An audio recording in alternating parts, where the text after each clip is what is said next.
Hello friends, my name is Sagar and welcome to Prime Mathematics. इस वीडियो में हम क्लास 10 का चैप्टर नंबर 3 और इसकी एक्सरसाइज 3.2 को डिस्कस करेंगे। टॉपिक रहेगा हमारा एक रैखिक समीकरण युग्म को हल करने की बीजगणितीय विधि। 3.1 में हमने देखा था कि रैखिक समीकरण युग्म को ग्राफीय विधि से कैसे हल करते हैं। तो ग्राफीय विधि अगर आपने नहीं पढ़ी है, ठीक है, उस वीडियो को नहीं देखा है तो आप पहले वो वीडियो देख लें, क्योंकि उसमें मैंने बेसिक से रैखिक समीकरण युग्म क्या होता है, फिर उसके सॉल्यूशंस कितने टाइप के होते हैं, किस किस टाइप के हो सकते हैं, सारी चीज़ें बेसिक से मैंने आपको वहाँ पे बताई है। तो वो देखे पहले और फिर इसको देखे ताकि आपको समझने में आसानी रहेगी, अच्छे से क्लियर हो पाएगी चीज़ें। तो बात करते हैं बीजगणितीय विधि की। रैखिक समीकरण युग्म को हल करने की दो मेथड होते हैं। पहला मेथड ग्राफिकल मेथड, जो कि हम ऑलरेडी पढ़ चुके हैं। दूसरा मेथड बीजगणितीय एल्जेब्रिक मेथड। तो एल्जेब्रिक मेथड जो होता है वो 3 टाइप का होता है, ठीक है। फर्स्ट टाइप होता है प्रतिस्थापन विधि, सब्स्टिट्यूशन मेथड। सेकेंड टाइप जो होता है वो विलोपन विधि, एलिमिनेशन मेथड। और थर्ड टाइप जो होता है वो होता है क्रॉस मल्टीप्लिकेशन मेथड, वज्र गुणन विधि, जो कि आपके सिलेबस से हट चुका है। तो आपको ये दो ही पढ़ने हैं। तो इस वीडियो में हम प्रतिस्थापन विधि का डिस्कशन करेंगे। तो क्या होती है प्रतिस्थापन विधि और क्यों ज़रूरत पड़ी इसकी। तो पहले जब हम ग्राफीय मेथड से सॉल्व कर रहे थे तब ऐसा होता था कि ग्राफ बनता था। रैखिक समीकरण का हमेशा ग्राफ कैसा होता है, एक स्ट्रेट लाइन होता है, एक सीधी सरल रेखा होती है। और दो रैखिक समीकरण होते हैं हमारे पास, युग्म है तो दो सरल रेखाएं मिलेगी हमें। जब रेखाएं जो होती है प्रतिच्छेद करती तो हमें एक हल मिलता है। देखो वहाँ पे 3 सिनेरियो बनते थे, 3 सिचुएशन मिलती थी कि या तो रैखिक समीकरण युग्म का एक हल होगा, या फिर अनंत सॉल्यूशन होते थे उसके, या फिर उसका कोई हल नहीं होता था, कोई हल नहीं। तो जब रेखाएं प्रतिच्छेद करती तो एक हल मिलता था, और रेखाएं जब समांतर होती तो कोई हल नहीं मिलता, और जब रेखाएं आपस में समपाती होती, एक दूसरे को ओवरलैप करती, तो उसके मेनी सॉल्यूशन होते थे। इस तरह से चीज़ें होती थी। तो ये तीनों चीज़ें याद रखनी है आपको। देखिए रैखिक समीकरण युग्म जो होता था वो उसका व्यापक रूप a1x plus b1y plus c1 बराबर 0, a2x plus b2y plus c2 बराबर 0 ऐसा होता था।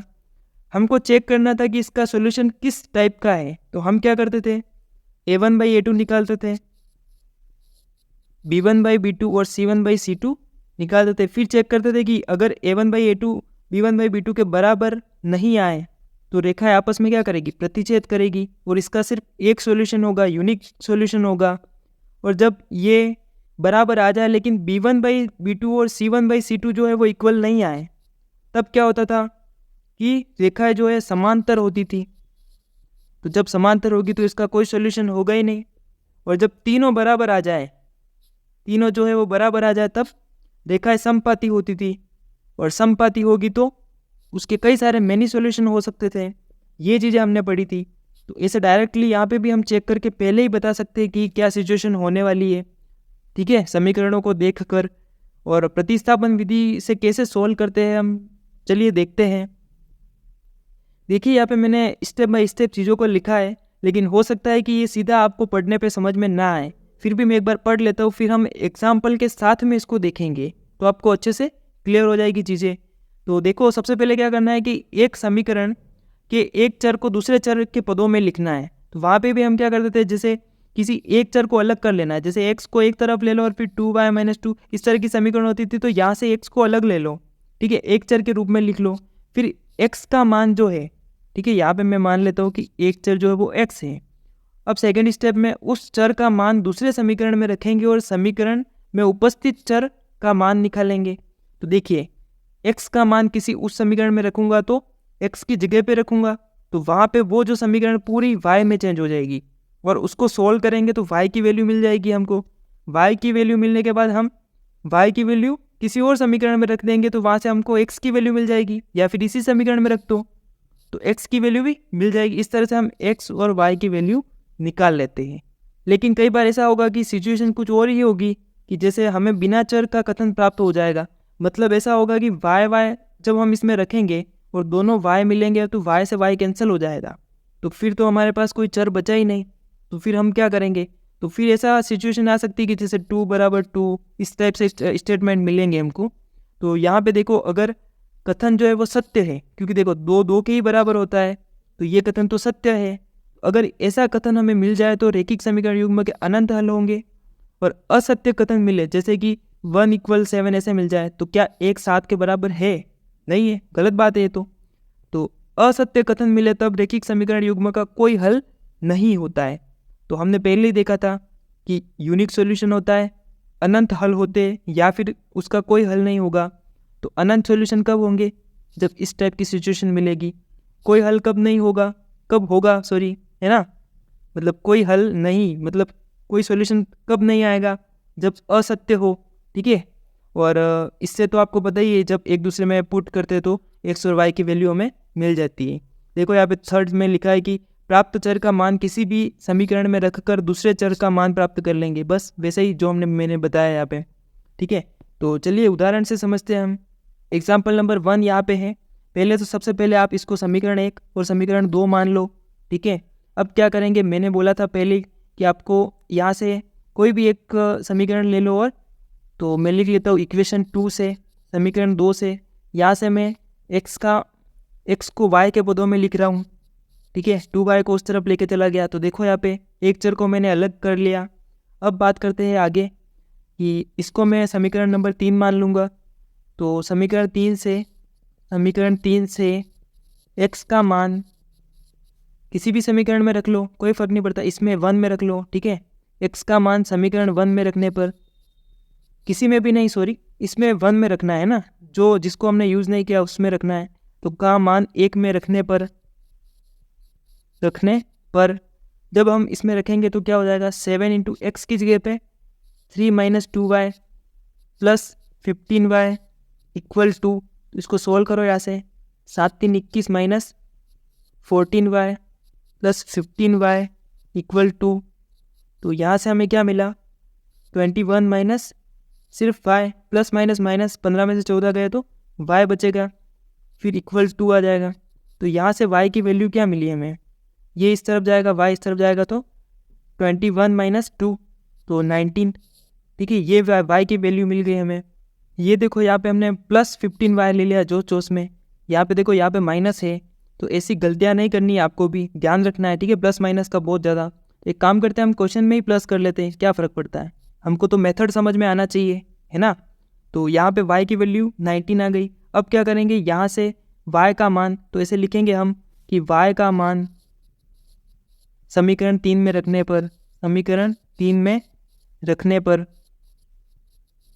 तो देखो समीकरण 3 में y की वैल्यू रखेंगे तो सीधी वैल्यू मिल जाएगी हमको, ठीक है। तो x = 3 - 2 × 19, तो यहाँ पे देखो 3 - 38, तो यहाँ से माइनस कितनी आ जाएगी, 35 आ जाएगा। तो x की वैल्यू मिल गई और y की वैल्यू मिल गई। इस तरह से हमें ये जो समीकरण युग्म दे रखा है इसका एक यूनिक सॉल्यूशन मिला, ठीक है। ठीक है, ये चीज़ें आपको समझ में आ गई। अब बात करते हैं क्वेश्चन एग्जाम्पल नंबर 2 की। यहाँ पे देखो हमको देखना आना चाहिए कि जो इक्वेशन है वो सेम तो नहीं है कहीं। तो यहाँ पे देखो 2x + 3y = 9, और यहाँ पे देखो कॉमन आ रहा है 2। जब 2 को कॉमन लेंगे तो 2x + 3y, 2 से ये 18 कट जाएगा तो 9 टाइम कटेगा। अब देखो यहाँ पे दोनों इक्वेशन क्या दिख रहे हैं आपको, सेम टू सेम दिख रहे हैं। खैर ये बात हमें पहले ही पता लग गई, लेकिन हम तो जानबूझ के इसको प्रतिस्थापन विधि से ही करेंगे, ठीक है, क्योंकि आपको क्वेश्चन में वहाँ पे दे रखा होगा कि प्रतिस्थापन विधि से इसको सोल्व कीजिए। तो हम क्या करेंगे, सबसे पहले यहाँ से x की वैल्यू निकालेंगे। तो जब x की वैल्यू निकालेंगे तो क्या हो जाएगा, यहाँ से 9 - 3y/2।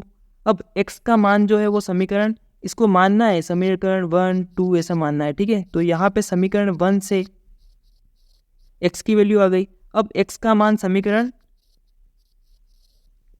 2 में रखने पर, ठीक है, जब 2 में रखेंगे तो क्या कंडीशन बनेगी, 4 × 9 - 3y/2 + 6y = 18। यहाँ से 4 से 2 कैंसिल हो जाएगा, ठीक है, 2 से 4 कैंसिल हो जाएगा, फिर 18 - 6y + 6y = 18। तो देखो यहाँ पे 6y से 6y कैंसिल हो गया, मतलब वेरिएबल जो है वो क्या हो गया, गायब हो गया एक तरह से। ये देखो ये सिचुएशन बनी कि यहाँ हमें बिना चर का कथन प्राप्त हो जाता है। अब चर ही गायब हो गया, अब हमें देखना है कि कथन जो मिला हमें वो सत्य है या फिर असत्य। तो देखो यहाँ पे, ये देखो यहाँ पे, यहाँ से हमें क्या मिलेगा, 18 इक्वल 18, तो बिल्कुल 18 जो होता है 18 के बराबर ही होता है, तो कथन क्या है, सत्य है। तो यहाँ पे लिख लो ऐसे कि उपरोक्त कथन y के सभी मानों के लिए सत्य है, सभी मानों के लिए सत्य है। ठीक है, y के सभी मानों के लिए सत्य है, क्योंकि y की कोई भी वैल्यू ले लेंगे हम तो x की वैल्यू मिलती जाएगी, मतलब सेम ही आएगी। क्योंकि देखो जब इनका ग्राफ बनाते हैं ना हम, तो दो स्ट्रेट लाइन मिलती है और दो एक दूसरे के ऊपर ओवरलैप होती है। तो इसमें हम देखेंगे कि x का कोई भी मान लेंगे तो y का मान जो मिलेगा वो इसी रेखा पे मिलेगा, मतलब x y जो होंगे, x और y की वैल्यू इसी रेखा पे मिलती जाएगी और अनंत मान हो सकते हैं इसके से। तो हम कौन कौन से सॉल्यूशन ले, हमें पता ही नहीं चलेगा कि कौन सा लेना है, क्योंकि यार जब किसी समीकरण युग्म के अनंत हल हो, अपरिमित रूप से अनेक हल हो, तो कौन सा सॉल्यूशन लेंगे, एक तो कोई सॉल्यूशन मिलेगा नहीं, कई सारे सॉल्यूशन होंगे। इसलिए ये ऐसी कंडीशन बन गई है यहाँ पे। ठीक है, तो आपको ये समझना है कुल मिला के कि यहाँ पे हमको x और y का कोई एक फिक्स वैल्यू नहीं मिलेगी, कोई निश्चित हल मिलेगा ही नहीं। इसलिए ये लाइन लिखनी है आपको और फिर लिख लेना है कि अतः समीकरण के अपरिमित रूप से अनेक हल है, ऐसा लिखना है आपको। अब बात करते हैं एग्जाम्पल नंबर 3 की। देखो आप दो सिचुएशन देख चुके हैं अपन कि एक तो सॉल्यूशन मिल गया यूनिक सॉल्यूशन, दूसरे में हमने देखा कि अपरिमित रूप से अनेक हल होते हैं। अब देखेंगे कि हम कोई सॉल्यूशन नहीं होगा, तो ये जो देखो ये जो समीकरण युग्म दे रखा है, इसको मान लो 1, इसको मान लो 2। अब हम सेम वही प्रोसेस देखेंगे यहाँ से कि x की वैल्यू अलग निकालो। ठीक है, समीकरण एक से क्या हो जाएगा यहाँ पे 4 - 2y। अब x का मान समीकरण 2 में रखने पर, तो रखो यहाँ पे 2 × 4 - 2y + 4y - 12 बराबर 0। यहाँ से 8 - 4y + 4y - 12 बराबर 0, तो 4y से 4y कैंसिल। तो यहाँ पे देखो 8 इक्वल इस 12 को इस तरफ लेके जाएंगे, तो क्या 8 = 12 आ सकता है, नहीं आ सकता है। उपरोक्त कथन असत्य है। ठीक है, ऐसे लैंग्वेज लिखनी है। अतः दिए गए समीकरण का हल कोई हल नहीं होगा, अतः दिए गए समीकरण युग्म का कोई हल नहीं होगा, ऐसा लैंग्वेज लिखनी है आपको। बात समझ में आ गई होगी आपको। तीनों सिनेरियो जो है वो मैंने 1 बाय 1 एग्जाम्पल के थ्रू आपको समझाए हैं। ठीक है, ये इस चीज़ को याद रखना, स्टेप बाय स्टेप चीज़ें करनी है आपको। अब बात करते हैं प्रश्नावली 3.2 की। तो इसके क्वेश्चन दे रखे कि रैखिक समीकरण युग्म को प्रतिस्थापन विधि से हल कीजिए। तो वैसे तो मैं कर ही चुका हूँ, या आप कर ही सकते हो। ठीक है, तो कैसे फिर भी मैं आपको करके बताता हूँ। यहाँ पे इसको समीकरण नंबर 1 मान लो, इसको समीकरण नंबर 2 मान लो। अब क्या करेंगे, समीकरण 1 से, इक्वेशन 1 से यहाँ से x की वैल्यू क्या मिलेगी हमें, 14 - y। अब x का मान समीकरण 2 में रखने पर इसको समीकरण 3 मान लो। ठीक है, रखेंगे तो क्या होगा, 14 - y बराबर 4। तो यहाँ से आएगा 14 - 2y बराबर 4। तो यहाँ से हमें मिलेगा 2y बराबर 10 मिलेगा। तो यहाँ से y की वैल्यू हमें 5 मिल जाएगी। अब y का मान ऐसे लिखना है, y का मान समीकरण 3 में रखने पर, तो 3 से देखो x बराबर 14 - y का मान कितना मिला, 5। तो यहाँ से x की वैल्यू कितनी आ जाएगी, 9 आ जाएगी। इस तरह से हमें x और y की वैल्यू मिली। ठीक है, वैसे ही इस क्वेश्चन को करना है। ये जो सेकेंड दे रखा है यहाँ पे, इसको थोड़ा सा सिंप्लीफाई कर दो, उसमें चेंज हो जाएगा और फिर आसानी से इसका सॉल्यूशन मिल जाएगा। अब बात करते हैं आगे। तो यहाँ पे देखो आप 3x - y बराबर 3, और इसको समीकरण 1 मान लो, इसको 2 मान लेंगे। तो यहाँ से y की वैल्यू भी निकाल सकते हैं, ज़रूरी नहीं कि हम x की वैल्यू ही निकालें। तो देखो यहाँ पे y की वैल्यू निकाल के देखते हो, तो y बराबर क्या आ जाएगा, 3x - 3। ठीक है, इक्वेशन 1 से। अब y का मान समीकरण 2 में रखने पर y का मान समीकरण 2 में रखेंगे तो क्या हो जाएगा 9x माइनस 3 इंटू वाई, तो y की वैल्यू 3x माइनस 3 बराबर 9। तो यहाँ से 9x माइनस 9x बराबर प्लस 3 9 बराबर 9। यहाँ से देखो 9x से 9x कैंसिल हो गया, 9 इक्वल 9 आ गया, जो कि एक सत्य कथन है। ठीक है, उपरोक्त कथन, इसे लिखो उपरोक्त कथन सत्य है। ठीक है, या फिर ऐसा लिख सकते हो उपरोक्त कथन y की किसी भी वैल्यू के लिए सत्य है, अतः समीकरण युग्म के अनंत हल होंगे। ठीक है, ऐसे लैंग्वेज लिखनी है आपको। अब बात करते हैं क्वेश्चन नंबर 4। तो यहाँ पे पॉइंट में दे रखा है आपको, तो पॉइंट वाली संख्या को हटा लो, बस पॉइंट हट जाएगा आराम से, क्योंकि जब हम 0.2 यहाँ से देखो पॉइंट को हटा के 10 लिखेंगे नीचे इस तरफ, तो ये 10 से 10 फिर से कैंसिल हो जाएगा। तो ये इक्वेशन कैसी आ जाएगी 2x प्लस 3y बराबर 13, यहाँ से आ जाएगी 4x प्लस 5y बराबर 23। तो इन दोनों को 1 और 2 मान के सोल्व करेंगे सेम उसी प्रोसेस से। क्वेश्चन नंबर 5, तो यहाँ पे देखो सीधा ही दिख रहा है तो, पर ठीक है इसको सोल्व करो। यहाँ से x की वैल्यू निकालो, तो -√3y अपॉन √2, x का मान इस समीकरण में रखो 2 में रखने पर, तो जब रखेंगे तो क्या हो जाएगा √3y √2 माइनस √8y बराबर 0। तो यहाँ से देखो √3 इंटू √3 3 हो जाएगा। ठीक है, माइनस √8y बराबर 0। यहाँ से देखो y को कॉमन लेंगे, क्योंकि y की वैल्यू निकालनी है हमारे। इस तरफ क्या है 0 है, तो ये जो पूरी टर्म है ये उस तरफ जाएगी, भाग होके 0 हो जाएगा। तो y की वैल्यू क्या मिलेगी, यहाँ से 0 मिलेगी, और y का मान इस समीकरण में रखेंगे हम। ठीक है, 1 में रख लेते हैं, या फिर एक काम करो इस थर्ड में ही रखते हैं। तो यहाँ पे 0 रखेंगे तो x का मान भी क्या आ जाएगा 0 आ जाएगा। तो x और y दोनों की वैल्यू मिल गए हमें 0,0। इस तरह से इसको भी करेंगे, ये सोल्व हो जाएगा। इसको थोड़ा सिंप्लीफाई करके आप चेंज कर लो। जैसे देखो यहाँ पे जब हम इसमें एलसीएम लेंगे 6, तो यहाँ पे क्या हो जाएगा, यहाँ पे हो जाएगा 9x माइनस 10y बराबर 6, इस तरफ जाएगा तो -12। एक समीकरण ये मिल जाएगा। दूसरा जो समीकरण है वो मिलेगा हमें 2x प्लस 3y बराबर 13, 6 से 6 कैंसिल हो जाएगा। तो ये दोनों समीकरण मिल गए।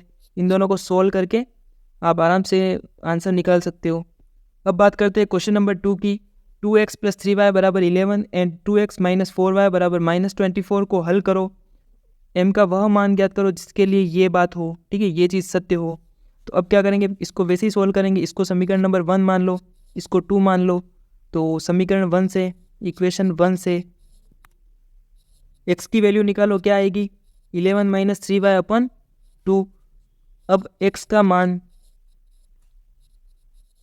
समीकरण 2 में रखने पर, जब 2 में रखेंगे तो 2 into 11 minus 3y upon 2 minus 4y equal -24। यहाँ से 2 से 2 cancel, 11 minus 3y minus 4y equal -24। तो यहाँ से देखो 11 माइनस माइनस प्लस, तो -7y इक्वल -24। तो यहाँ से हमें क्या मिलेगा, यहाँ से हमें मिलेगा 11 प्लस 24 इक्वल 7y। तो ये कितना हो जाएगा 35 इक्वल 7y। तो यहाँ से y की वैल्यू हमें कितनी मिल गई 7 5 35, तो 5 मिल गई। अब y का मान यहाँ पे लिखो, y का मान, ये जो x की वैल्यू हमें मिली इसको समीकरण 3 मान लेना है। तो y का मान समीकरण 3 में रखने पर, ठीक है, रखो। तो यहाँ से x बराबर 11 माइनस 3 इंटू 5 15 अपॉन 2। तो यहाँ से -4/2, तो -2 मिल जाएगी। तो x की वैल्यू -2 और y की वैल्यू 5। अब क्या करेंगे, इसको यहाँ से हटाना पड़ेगा मुझे। ठीक है, याद रखो x की वैल्यू क्या मिली -2 और y की वैल्यू 5। तो इसमें रखो, तो y की वैल्यू 5 और x की वैल्यू -2, तो -2m + 3। यहाँ से हमें m की वैल्यू निकालनी है।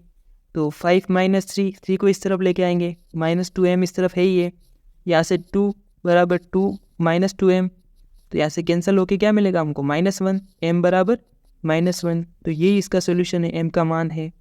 अब बात करते हैं क्वेश्चन नंबर 3 की। तो 3 में ऐसे कुछ क्वेश्चंस दे रखे हैं जो लैंग्वेज के रूप में है और आपको यहाँ पे रैखिक समीकरण युग्म बनाना है और फिर इसको सोल्व करना है। तो सोल्व करना तो अभी तक आपने सीख ही लिया है कैसे करना है, प्रतिस्थापन विधि से, ठीक है। अब मैं यहाँ पे सिर्फ आपको इक्वेशन बना के बता देता हूँ। तो दे रखा है यहाँ पे कि दो संख्याओं का अंतर जो है वो 26 है।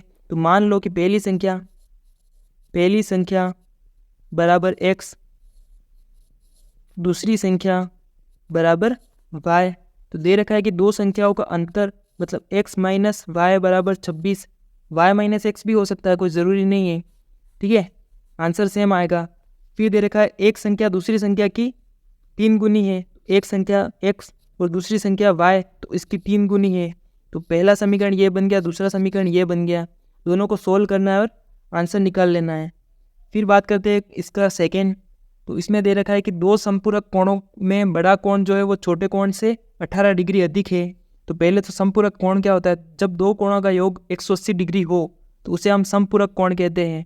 तो पहली इक्वेशन मिल जाएगी x प्लस वाई, माना कि एक कोण जो है वो x और दूसरा कोण y, तो दोनों कोणों का योग यदि 180 डिग्री हो तो उन्हें हम समपूरक कोण बोलते हैं। तो एक समीकरण तो आपको ये मिल गया। फिर बात करें दूसरे की, तो यहाँ पे लिखा है कि समपूरक कोणों में बड़ा कोण छोटे कोण से 18 डिग्री अधिक है। तो मान लो कि बड़ा कोण कौन सा है, x, छोटे कोण से 18 डिग्री अधिक है।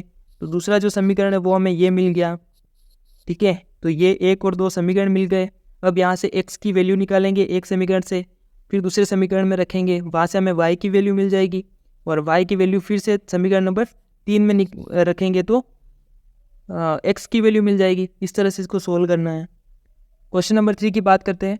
एक क्रिकेट टीम के कोच ने 7 बल्ले और 6 गेंदें 3800 रुपये में खरीदी। तो ठीक है, मान लो कि बल्लों की संख्या x, ठीक है, बल्लों की संख्या क्या है x और गेंदों की संख्या y। तो यहाँ पे क्या बोला है कि 7 बल्ले मतलब 7x प्लस 6 गेंदे 6y, ये कितने में खरीदे, 3800 रुपये में। तो ये पहला समीकरण हमें मिल गया। नेक्स्ट यहाँ पे लिखा है कि 3 बल्ले तथा 5 गेंदे 1750 में खरीदी। तो 3x प्लस 5y बराबर 1750, ये समीकरण दूसरा हो जाएगा। इन दोनों को सोल्व करने पे आंसर आ जाएगा। 4 की बात करें तो एक नगर में टैक्सी के भाड़े के एक नियत भाड़े के अतिरिक्त चली गई दूरी का भाड़ा सम्मिलित किया जाता है, ठीक है। एक फिक्स भाड़ा तो है ही है नियत भाड़ा, तो नियत भाड़ा और उसके अतिरिक्त भाड़ा लिया जाता है, ठीक है। 10 किलोमीटर की दूरी के लिए भाड़ा 105 रुपये है और 15 किलोमीटर की दूरी के लिए 155 है। तो नियत भाड़ा तथा प्रति भाड़ा क्या है, देखो एक तो नियत भाड़ा लिया ही जा रहा है, मतलब एक फिक्स किराया है वो तो लेंगे, तो उसको मैंने मान लिया x, और फिर ले रहा है प्रति भाड़ा मतलब जितने किलोमीटर एक्स्ट्रा चला है उसका भाड़ा अलग से ले रहा है, तो उसको मान लिया y। देखो यहाँ पे क्या लिखा है कि 10 किलोमीटर दूरी के लिए भाड़ा 105 रुपये लगता है। तो फिक्स भाड़ा कितना है x, जो तो लगेगा ही, और एक्स्ट्रा कितना चल रहा है 10 किलोमीटर, तो 10 इंटू वाई, ठीक है, 10y, और इसका एक्स्ट्रा कितना लग रहा है 105, ठीक है। तो टोटल भाड़ा कितना हो जाए, इस तरह से टोटल 105 लग रहा है, ओके। फिर बात करें कि 15 किलोमीटर के लिए भाड़ा जो है वो 155, तो x प्लस 15y बराबर 155, ये दोनों यहाँ से इक्वेशन बन जाएगी और इनको सोल्व करने पे आंसर आ जाएगा। इसका 5वां क्वेश्चन है कि यदि किसी भिन्न के अंश और हर में 2 जोड़ दिया जाए तो भिन्न क्या हो जाती है, 9/11 हो जाती है। तो देखो मान लो कि यहाँ पे माना भिन्न जो है वो क्या है x/π। तो यहाँ से भिन्न में अंश व हर में 2 जोड़ने पे भिन्न कितनी हो जाती है 9/11।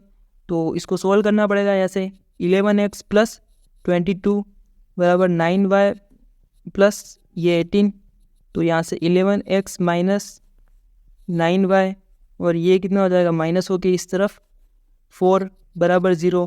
एक समीकरण ये मिल गई हमें। फिर अगली कंडीशन क्या दे रखी है कि अंश व हर में 3 जोड़ दिया जाए तो 5/6 हो जाती है। तो x plus 3 upon y plus 3 बराबर 5/3, इसको भी सोल्व करने पे एक इक्वेशन आ जाएगी। दोनों इक्वेशन को हम सोल्व करेंगे तो आंसर आ जाएगा। प्रतिस्थापन विधि से इसको हल करना है, ठीक है। एक्स और वाई की वैल्यू मिल जाएगी और फिर हम वो भिन्न लिख लेंगे वहाँ पे। क्वेश्चन नंबर 6 की बात करें तो 5 वर्ष बाद जैकब की आयु उसके पुत्र की आयु से 3 गुनी हो जाएगी। तो मान लेते हैं कि जैकब की आयु x है और पुत्र की आयु y है। तो ये बोला है कि 5 वर्ष बाद जैकब की आयु कितनी x, और 5 वर्ष बाद की बात हो रही है। तो पुत्र की आयु के 5 वर्ष बाद जो है जैकब की आयु पुत्र की आयु से 3 गुना हो जाएगी। तो ये 3 गुना हो जाएगी, ठीक है। 5 वर्ष बाद, क्योंकि वर्तमान आयु तो y है, तो 5 वर्ष बाद मतलब y + 5 हो जाएगा। तो इसलिए इसको अब सोल्व करेंगे तो क्या आ जाएगा, x बराबर 3y + 15। तो यहाँ से पहली इक्वेशन हमें मिल जाएगी x - 3y बराबर 15। तो ये फर्स्ट इक्वेशन है। फिर दूसरी कंडीशन यहाँ पे दे रखी है कि 5 वर्ष पूर्व जैकब की आयु उसके पुत्र की आयु की 7 गुनी थी। तो 5 वर्ष पूर्व जैकब की आयु, तो देखो यहाँ पे 5 वर्ष पूर्व की बात कर रहे हैं। तो 5 वर्ष पूर्व जैकब की आयु क्या थी, x - 5, ठीक है। तो ये x - 5 जो है वो उसके पुत्र की आयु की 7 गुनी थी। तो पुत्र की आयु की 7 गुनी और 5 वर्ष पूर्व की बात हो रही है। 5 वर्ष पूर्व पुत्र की आयु क्या थी, y - 5, और इसकी 7 गुनी मतलब 7 से मल्टीप्लाई कर देंगे। तो यहाँ पे देखो इसको सोल्व करने पे क्या आ रहा है, 7y - 35। तो ये इस तरफ जाएगा तो x - 7y और 35 उस तरफ जाएगा, प्लस का हो जाएगा, और ये कितना हो जाएगा, +30 आ जाएगा बराबर 0 थी। ये हमें सेकेंड इक्वेशन मिल गई। इन दोनों इक्वेशन को सोल्व करेंगे और इसका आंसर मिल जाएगा, ठीक है। आपको समझ में आया होगी सारी चीज़ें। आज के लिए इतना ही। क्वेश्चंस करने का ट्राई करना है। ये सारे क्वेश्चन आप प्रतिस्थापन विधि से सोल्व करेंगे तो आपको अच्छी प्रैक्टिस हो जाएगी। और गणित तो नाम ही प्रैक्टिस है, ठीक है। गणित का नाम ही प्रैक्टिस है, अभ्यास ही गणित है। जब अब तक आप अभ्यास नहीं करेंगे तब तक आपको खुद सीखने को नहीं मिलेगा। तो अभ्यास करना है और क्वेश्चन खुद से सोल्व करने हैं, तभी आप सीख पाएंगे, ठीक है। All the best, bye.